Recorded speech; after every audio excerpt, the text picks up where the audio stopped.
An inquiry is now underway into the death of Frank Paul, a Micmac from New Brunswick who froze to death on the streets of Vancouver nearly 9 years ago.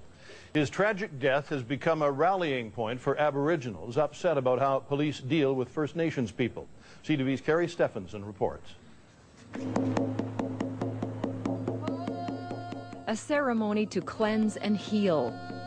Rocky Allen Pearson, Joanne Lee Totus. While inside this courtroom, the names of Aboriginal men and women who've died in police custody or by the actions of police are rattled off. But it's this image of this man, Frank Paul, that this inquiry is all about. I just want to know what really happened to him. Was it necessary? Peggy Clement is the first witness to testify.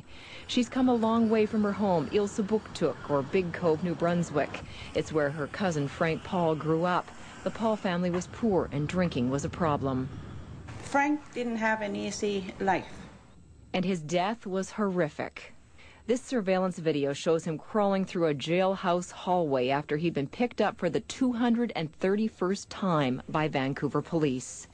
At the jail at that time, Frank Paul was ill-served by the unusual and perhaps unprecedented decision by the officer in charge of the jail to not admit him again into custody.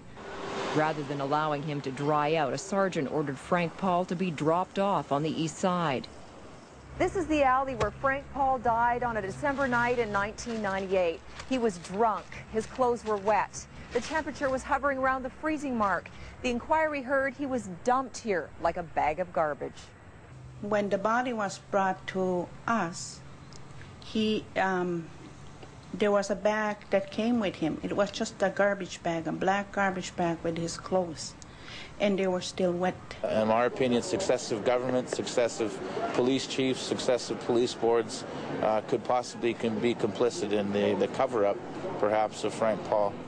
The inquiry is expected to last several months. This first phase deals with the events leading up to Frank Paul's death. Sadly, these are the last images of him, captured just hours before he died of hypothermia.